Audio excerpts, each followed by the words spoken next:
One of the most mysterious creatures that walk among the mortals in Morrowind are the Daedra. These humanoids that are sent from an outer dimension, known as Oblivion, are some of the most feared beings. They are often found close to Daedric shrines or ancestor tombs.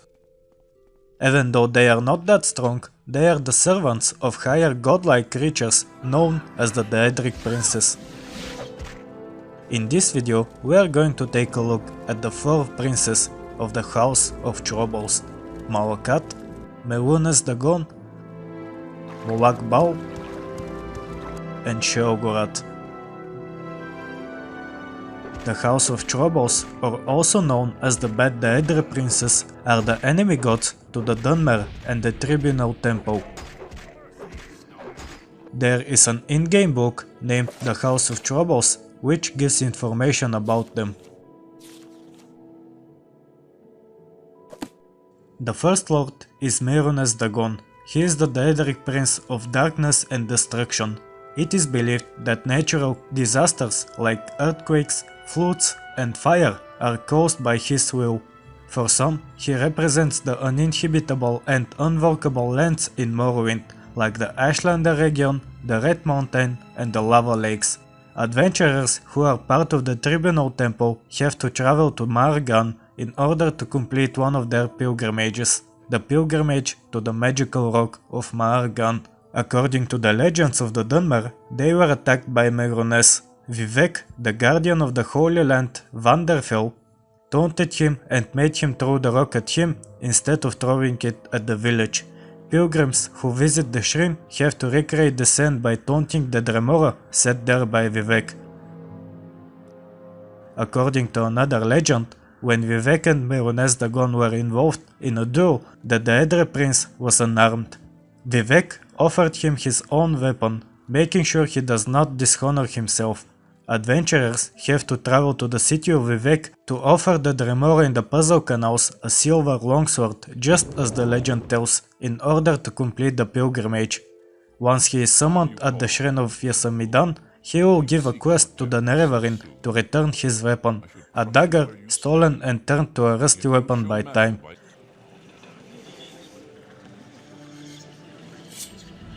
When the Nerevarine returns it to the statue of Mehrunes, he uses magic to reforge it and recreate the weapon known as Mehrunes' Razor.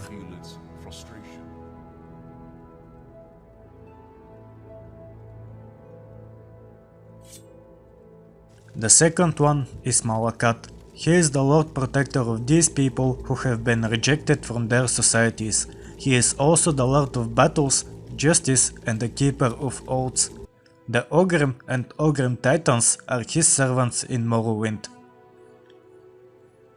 He is most known for being the main deity of the orcs. That's why many Daedric shrines that have a statue of Malacath present contain many orcs that worship him. Once dead, orcs who have worshipped him are invited to live in the Ashen Forge, a part of the palace of the Daedra Lord in his realm, Ashpit, in Oblivion. There they would have endless food, drink, and battles. As a protector of oaths and Lord of Justice, at the shrine of Asur-Dirapal, he gives the Nerevarine the quest to kill a Dunmer who is the descendant of a false hero, named Orain Bearclaw. All of the deeds he claims to have done were accomplished by his friend, an orc who goes by the name of Karak-Grokar. Sheogorath is the Daedric Prince of Madness. The reason why he became what he is known as now is that the other princes cursed him because of the growing power and influence he was having. Before becoming the Lord of Madness, he was the Lord of Order, and his name was Jugalak. He also accompanied the Chimera during their journey to Morrowind. Later, when the Tribunal Temple became the main religion in the province, the Dunmer named the 4 lords Princes of Fools and led to the end of worshipment of Sheogorath. Driven by anger, or by boredom as some say, he tricked the moon Baar Dau to hurl itself on the city of Vivec, telling it that it was built to compete with and mock the heavens for the earth being better than them. Once again, Vivec protected his people and stopped the moon from falling on his city, causing it to levitate. His realm, the Shivering Isles, is a part of Oblivion. Anyone who enters his kingdom loses his sanity forever. Only the Lord decides who can enter.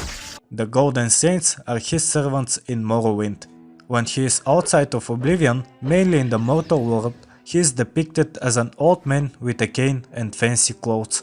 The quest that Sheogorath gives to the Nerevarine at the shrine under Vivec requires him to acquire the Fork of Horripilation from a madman, calling him someone who is not the most stable man, even though Sheogorath himself is the Lord of Madness. With this fork, the Nerevarine is tasked to kill a giant bone edge.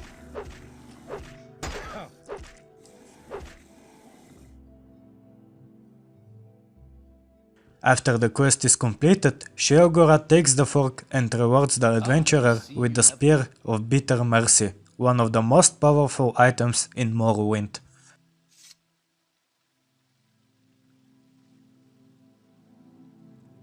The last Daedric prince of the House of Troubles is Molag Bal.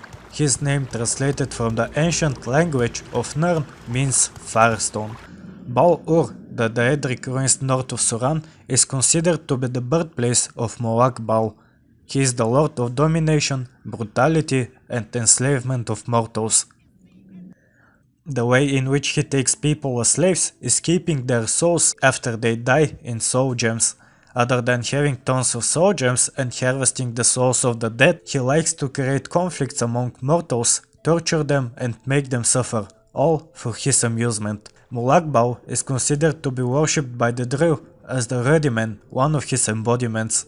According to the Dunmerry folklore, Molag Bal was the leader of the Drill long ago when they were much more intelligent, civilized and were ruling the world. Upon summoning him at the Daedric shrine of Yansiramus, Molag Bal will task the Nerevarine to kill one of his servants, who does his bidding no more, Menta Na.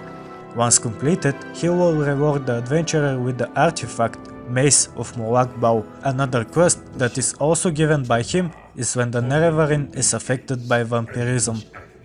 Molag Bal will ask him to kill his daughter and her friend, a relationship that he does not approve. Let me know in the comments below what do you want to see next. If you don't want to miss out the next video, don't forget to subscribe. Also, make sure to like this video if you have enjoyed it. If you want to learn more about the birth of Ultron, click on this video here. Thanks for watching and I will see you next time.